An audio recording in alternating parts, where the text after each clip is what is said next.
होंगे। मैं शिवम शुक्ला आपके अपने YouTube चैनल विजन कोयल क्लास में स्वागत करता हूं।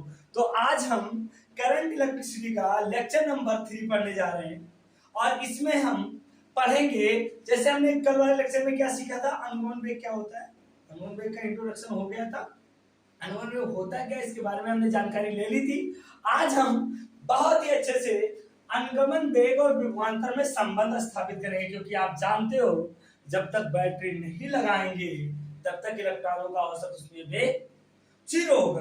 क्योंकि आपने देखा था कि जब हम आइसोलेटेड कंडक्टर को बाह्य वैद्युत क्षेत्र में रखते हैं तो इलेक्ट्रॉनों के अंदर जो इनसाइड इलेक्ट्रिक फील्ड होता है वो 0 होता है, और जब इलेक्ट्रिक फील्ड 0 होगा तो करंट फ्लो नहीं होता था। लेकिन जैसे ही कल हमने बैटरी लगाई थी, चालक को बैटरी को चिपकाया था, आपने देखा था कि इलेक्ट्रॉन अति सूक्ष्म औसत उसमें वेग बीडी से गति करने लगे थे। तो आज हमें इस वाले बहुत ही प्यारे, खूबसूरत और अच्छे से संबंध, एक पवित्र रिश्ता जो बीडी और विभवांतर के बीच में, उसको स्थापित करने जा रहे हैं। तो यहाँ पर ध्यान दो आप।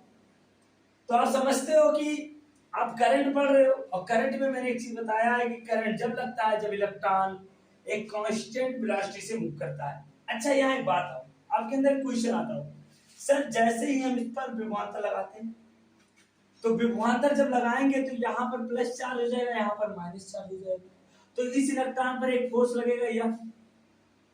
अब जैसे जैसे इलेक्ट्रॉन इधर आएगा इसका फोर्स बढ़ता जाएगा, ये तो होगा।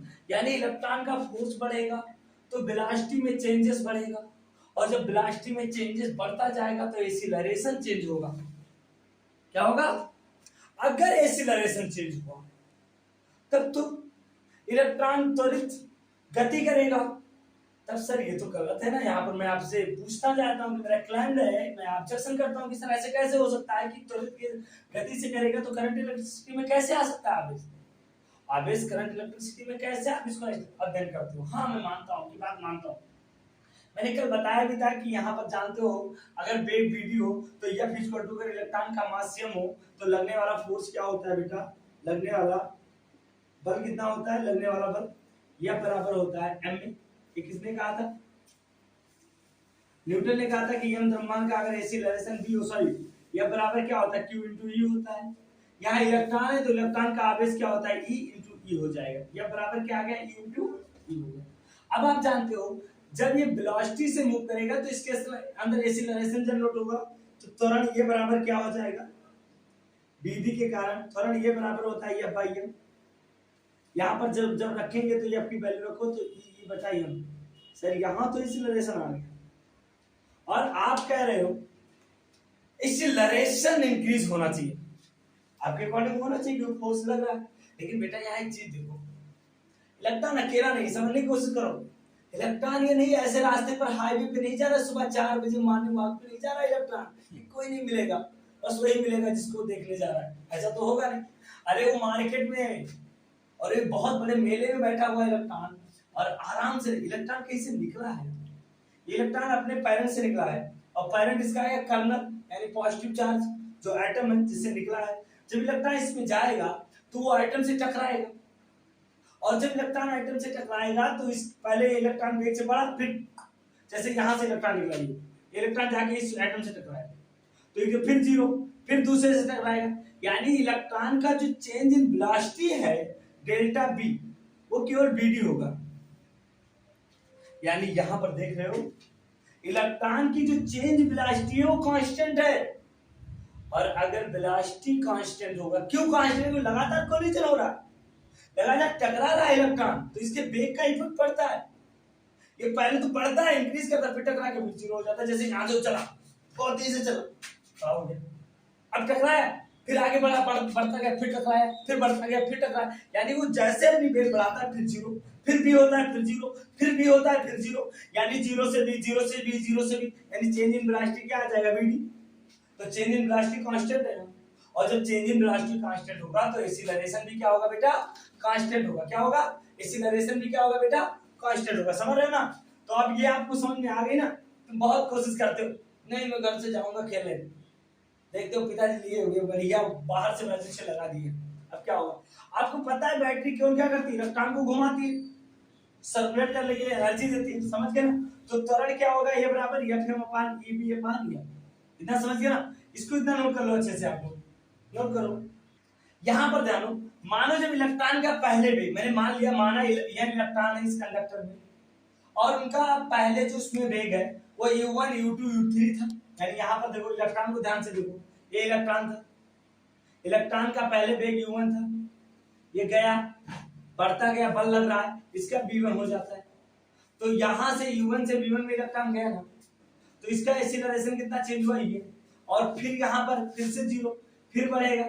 यानी आप देख रहे हो कि इलेक्ट्रॉन का पहले जो वेग है वो u1 है, t समय बाद, t क्या है, अब समझ रहे हो t क्या है, t जब इलेक्ट्रॉन का वह समय जैसे आराम से एक टक्कर के बाद, एक जगह मार खाने के बाद, इलेक्ट्रॉन जब तक दूसरे से मार नहीं खाता है उतने देर में जितना आराम से चलता है उस समय को हम कहते हैं रिलैक्सेशन टाइम। रिलैक्स हो गई, जैसे यहाँ पर आएगा बड़ा है जी, अब बढ़ रहा है बढ़ रहा है बढ़ रहा है, मार खाया, अब वो मार खाया, उसके बाद फिर वो बढ़ा, फिर जब तक मार नहीं कर यानी इस 2 घंटा पढ़ने में इलेक्ट्रॉन को जो समय लगता है उसी को हम क्या कहते हैं बेटा, रिलैक्सेशन टाइम कहते हैं। तो मैंने माना जब t बराबर 0 है, मान लेता हूं जब रिलैक्सेशन टाइम 0 है, मान लो जब t बराबर क्या है, t बराबर 0 पर, एक टाउ बराबर 0 है, टाउ बराबर 0 है, 0 पर छतरी उल्टा रखो, ये अगर छतरी ऐसे कर देंगे तो ये क्या हो जाएगा, बलून आगुड़ हो जाएगा, ठीक है, समझ गए ना। मान लो माना यहाँ पर टाउ बराबर ये है 0 पर सभी इलेक्ट्रॉनों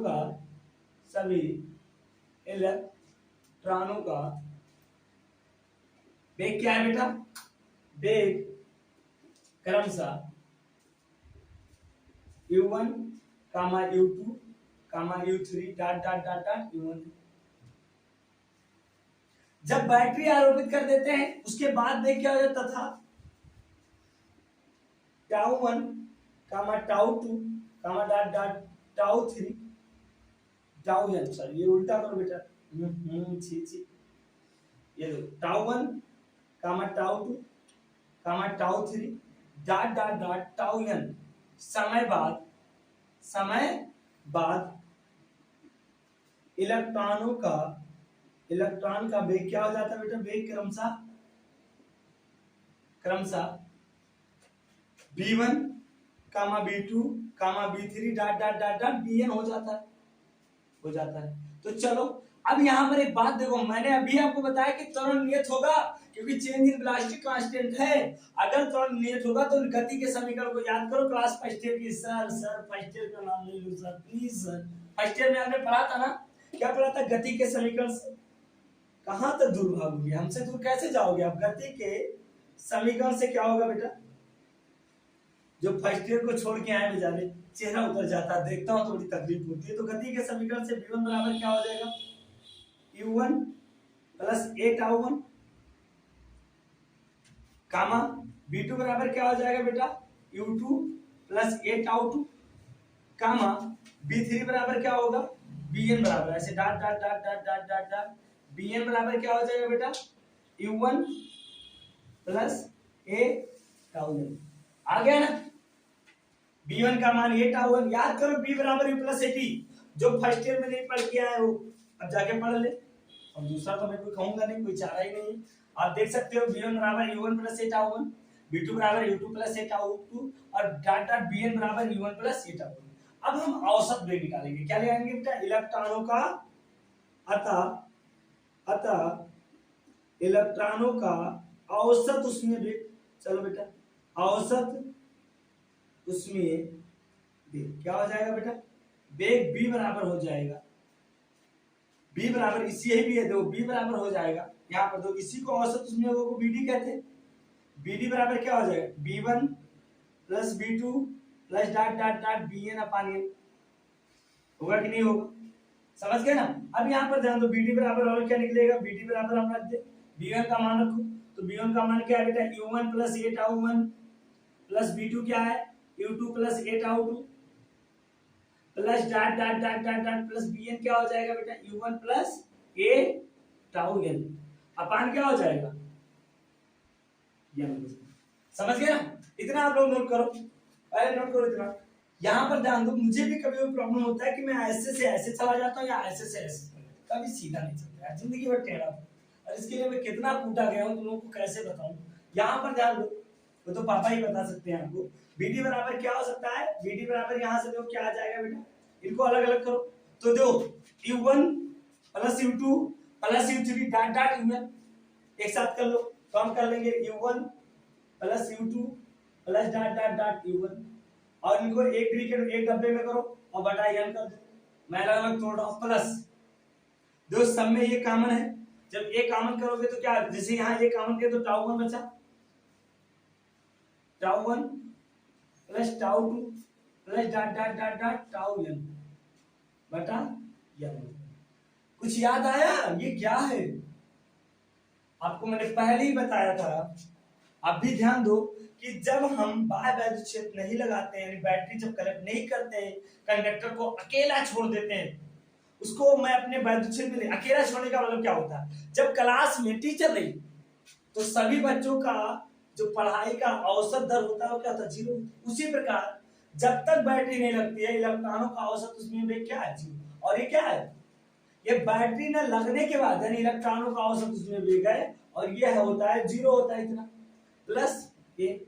अच्छा ये क्या हो गया, औसत टाइम हो गया, और इसको हम लिख देते हैं टाउ। यहां से एक प्यारा सा नाम आया, मतलब मान आया, BD बराबर 8 आया ना। और ए का मान कितना है बेटा, बताओ जरा मुझे, ये क्या है, अभी तुम लोग बताओ। अरे इतने में परेशान हो जाते हो, समझते हो, जब क्लास में टीचर नहीं रहता क्या होता है, सारे लड़के इधर उधर मन मानी अपनी पुरानी बातें पुरानी यादें सब, पढ़ाई का किताब खुला है लेकिन बच्चों की दिशा किधर, कोई ऐसे बैठ जाएगा कोई ऐसे बैठ जाएगा, समझ रहे हो ना। और जैसे टीचर आता है जैसे लगता है कौन आ गया है, इतने दया दृष्टि देते हो जैसे लगता है कि तुम्हारा बलिदान होने जा रहा है, समझ रहे हो ना। तो ये वही वेग है, जब तुम लोगों को स्वतंत्रता दी गई थी, एकदम फ्री थे, तो इलेक्ट्रॉनों का तो नेट वेग क्या होगा, 0 होगा, औसत वेग क्या होगा, 0 होगा। ये कब का वेग है, जब बैटरी नहीं लगी थी। बैटरी लग जाने के बाद वेग तो ये हो जाता है V1 V2 V3। अब ध्यान दो ये 0 हो गया, टाउ 1 टाउ 2 टाउ प्लस आगे क्या हो जाएगा टाउ, और टाउ के औसत समय अंतराल, ये n इलेक्ट्रॉनों का औसत एवरेज है। तो BD एवरेज क्या होता है, सबको जोड़कर जितने लोग हैं उनको एक साथ जोड़कर उतने से भाग कर दो, यही हमारा क्या है, औसत होता है, समझ गए ना। तो BD बराबर 8। अभी आपने देखा है ए बराबर क्या है बेटा, अभी आपने, अब मैं आपने E बटा ये तो आता है ये बराबर, इसको उठा के यहाँ पर रखो, जब यहाँ पर हम जानते हैं लेकिन ध्यान दो, लेकिन यहाँ ध्यान दो BD बराबर क्या आया था बेटा, ए बराबर E बटा M, ये तो आया था, इसको वैल्यू यहाँ पर रखोगे तो टाउ बराबर क्या हो जाएगा, BD बराबर, जब ये वैल्यू यहाँ पुट करोगे तो आ जाएगा E बटा ई बटा M, और इनटू क्या आ जाएगा,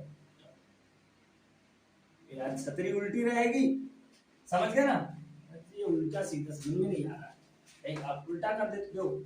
ये अगर ऐसे है तो ये बलिक मार्ग होगा, इसको भी टाउ बोलते हैं, टार होता है। अगर ये ऐसा हो गया जो, तो ये क्या हो जाएगा, समय अंतराल हो जाएगा, समझ गए ना। अब यहाँ पर देखो ये तो आपका आ गया BD बराबर, लेकिन लाना हमें ये तो, अब ध्यान दो इनके बीच में विभवांतर कितना है, इनके बीच की दूरी क्या है, L है, और नेट वैद्युत क्षेत्र कितना होता है, नेट वैद्युत क्षेत्र प्लस E होगा, नेट वैद्युत क्षेत्र E। अब तुमको पता है, याद करो जब मैं आपको कैपेसिटर पढ़ा रहा था तो वहां पर हमने आपको बताया था कि वैद्युत क्षेत्र हम जानते हैं, हो सकता है आप भी जानते हो लेकिन हम मान लेते हैं कि आप जानते हो, हम जानते हैं कि BD बराबर क्या हो, E बराबर क्या होता है बेटा, E बराबर होता था B इंटू, E बराबर होता था, E बराबर क्या आता था बेटा, सॉरी यार ये नहीं होता था, B बराबर होता है E इंटू D, इनके बीच की दूरी D होती थी, याद करो E इंटू D। अच्छा यहाँ L है तो E इंटू L कर देंगे। अब यहां से E बराबर क्या निकलेगा जरा बताओ मुझे, E बराबर निकलेगा B अपान, इस वाले फार्मूले को यहां से E को उठा लो प्यार से और इसमें उठा के पटक दो, और जब उठाओगे और फिर पटकोगे तो इसका शेप और साइज क्या हो जाएगा, चेंज हो जाएगा। तो E बराबर B अपान ml और इंटू क्या आ गया बेटा, तो ये हमारा प्यारा सा खूबसूरत सा बहुत ही इंपॉर्टेंट फार्मूला आपके पास आ गया, इतना अच्छे से नोट कर लो। अब यहाँ हम पढ़ने जा रहे हैं बेटा, अगर आप लोग पानी वाली नहीं पिए तो पी लीजिए, लेकिन यहाँ पढ़ाई पर ध्यान दीजिए, किसी को भागना नहीं है, आज बहुत अच्छे से पढ़ना है। अनुगमन वेग तथा धारा में संबंध याद करना है। क्या याद करना है हमें? अनुगमन वेग बहुत ही पवित्रता और ये बहुत ही इंपॉर्टेंट है, और इसको हम प्यार से कहते हैं आई बराबर बीना। क्या याद करने जा रहे हैं? आई बराबर बीना। यहाँ पर देखो मैंने कुछ माना है, एजम्पशन किया है, मैंने माना एक चालक है तो होगा उसकी कुछ खासियत होगी, तो वही मैं बोल रहा हूँ। माना किसी चालक के में प्रति एकांक आयतन में इलेक्ट्रॉनों की संख्या n क्या है? प्रति एकांक आयतन, इसे इलेक्ट्रॉन घनत्व भी कहते हैं। अनप्रस्थ काट का क्षेत्रफल ये तथा चालक पर विभवांतर भी आरोपित करने पर इलेक्ट्रॉनों का औसत उसमें वेग vd हो जाता है। समझ गए ना? अब यहाँ पर ध्यान दो, जब हम बैटरी आरोपित कर देंगे, इलेक्ट्रॉन इधर से इधर चलना शुरू कर देंगे, क्योंकि इन पर एक वैद्युत बल है और वो क्या होगा? vd वेग से चलना शुरू कर देंगे। मैंने यहाँ ध्यान दिया कि जब t बराबर 0 था, मान लो t बराबर 0 था, तो सभी इलेक्ट्रॉन यहाँ, डेल्टा t समय में ये इलेक्ट्रॉन यहाँ पहुंच जाते हैं। कहाँ पहुंच जाते हैं? ये सारे इलेक्ट्रॉन डेल्टा t समय में कहाँ पहुंच जाते हैं? यहाँ पहुंच जाते हैं। यानी इलेक्ट्रॉन को यहाँ से यहाँ पहुंचने में डेल्टा यानी dt समय लगता है। क्या लगता है बेटा? dt। समझ रहे हो ना? अब ये बताओ हमें दिया क्या है? देखो यहाँ एज्यूम करो, ये जो क्षेत्रफल इसका होगा वही क्षेत्रफल इसका होगा, वही क्षेत्रफल इसका होगा, यानी इलेक्ट्रॉन यहाँ से यहाँ निकलेंगे, यानी इलेक्ट्रॉन यहाँ, ये वाला इलेक्ट्रॉन यहाँ पहुंचेगा, तो इसके बगल वाला इलेक्ट्रॉन यहाँ पहुंचेगा, इसके बगल वाला इलेक्ट्रॉन यहाँ पहुंचेगा, इसके बगल वाला इलेक्ट्रॉन यहाँ पहुंचेगा। तो t समय में कितने आयतन, ये कितना, इसका आयतन बताओ, क्योंकि प्रति एकांक आयतन में इलेक्ट्रॉनों की संख्या हमने इस मान लिया है, माना है ना? तो t समय में इसका आयतन क्या होगा? सुनो, ये हमारा क्षेत्रफल ये है, हम निकाल ले इसकी ये दूरी कितनी होगी, दूरी। तो हमें किस इलेक्ट्रॉन किस वेग से चल रहे हैं? vd वेग से चल रहे हैं, ये तो समझ में आ गया। तो यहां पर देखो हमको दिया है एकांक आयतन में, देखो हम यहां लिखने जा रहे हैं सॉरी, यहां पर ध्यान दो, हम लिखने जा रहे हैं एकांक आयतन में इलेक्ट्रॉनों की संख्या कितनी है बेटा? एकांक आयतन में इलेक्ट्रॉनों की संख्या, एकांक आयतन में इलेक्ट्रॉनों की संख्या कितनी? स्मॉल n है, तो जानते हो, दे दिया हमने माना। अब यहां ध्यान दो, ये तो एकांक आयतन हो। अच्छा, इसका एक दो dt समय में चली गई दूरी क्या होगी बताओ बेटा? dt समय में इलेक्ट्रॉन द्वारा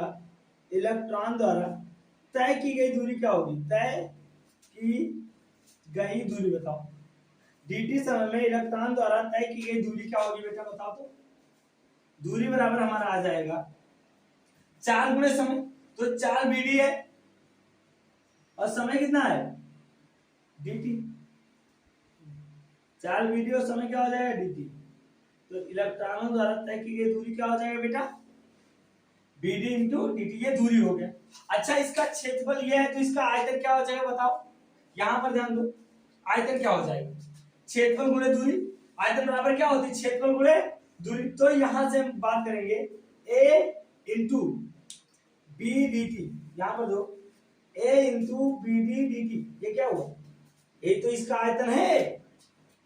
अरे यार, इसको मैं अलग कर लेता हूं, देखो ध्यान दो, यहां पर मैंने इसको अलग कर लिया, ये इधर नहीं, यहां समझ लो, मैं इन दोनों को काट लिया, ये दो, यही तो है। इसकी दूरी कितनी होगी? bd dt होगा कि नहीं? अच्छा, इसका क्षेत्रफल ये क्या बना है? बेलन बना है ना, तो इसका आयतन क्या होगा? क्षेत्रफल इंटू दूरी, क्षेत्रफल इंटू लंबाई, लंबाई इतनी ही तो होगी, तो क्षेत्रफल आयतन क्या हो जाएगा? तो इसको समझो बेटा, ये इसकी लंबाई है, इसका क्षेत्रफल है, तो यहाँ पर क्या हो? क्षेत्रफल इंटू लंबाई bd dt। तो यहां से हम कह देंगे a इंटू bd dt आयतन में इलेक्ट्रॉनों की संख्या कितनी है बेटा? इलेक्ट्रॉनों की संख्या अगर मैं यहां से निकालूं तो यहां से दो, एक, आप बचपन में पढ़े ना, 1 रुपए में 4 सेब मिलते हैं, तो 4 रुपए में कितना? सर जी 16, तो क्या किया आपने, 4 को 4 से, तो एकांक आयतन में इलेक्ट्रॉन n, तो ए बी डी टी आयतन में इलेक्ट्रॉनों की संख्या क्या है, n से गुणा कर दो, तो इलेक्ट्रॉनों की संख्या इसको मान लो कैपिटल N बराबर क्या आ जाएगा, n into A B D और ये आ जाएगा डी टी, ये इलेक्ट्रॉनों से। अब बताओ हमें इलेक्ट्रॉनों की संख्या पता चल गई। अच्छा यहां से यहां क्या जा रहा है, आवेश जा रहा है, जा रहा है, इलेक्ट्रॉन जा रहा है तो इलेक्ट्रॉन के साथ आवेश लेकर जा रहे हैं। तो इतने समय में, टी समय में इलेक्ट्रॉन कितना जाएंगे ए से बी तक, इसको मान लो पी और इसको मान लो एन, पी से एन तक, यानी पी से एन तक इलेक्ट्रॉन कितने जाएंगे बेटा बताओ मुझे। तो dt समय में हम क्या बात करेंगे बेटा, अतः dt समय में प्रवाहित आवेश कितने हो जाएंगे बेटा, मेरे प्यारे बच्चों बताओ तो प्रवाहित आवेश क्या होता है, अभी पहले ही लेक्चर में इलेक्ट्रोस्टैटिक के बताया था, Q बराबर ME, Q बराबर ME, तो छोटा आवेश प्रवाहित होगा, छोटा समय, तो dq बराबर क्या हो जाएगा, कैपिटल N इंटू ई, यानी हो जाएगा, n का मान क्या दिया है आपके सामने दिखाई दे रहा होगा, तो यहां देखो dq बराबर क्या आ जाएगा बेटा, n into A B D D T और इंटू आ जाएगा ई।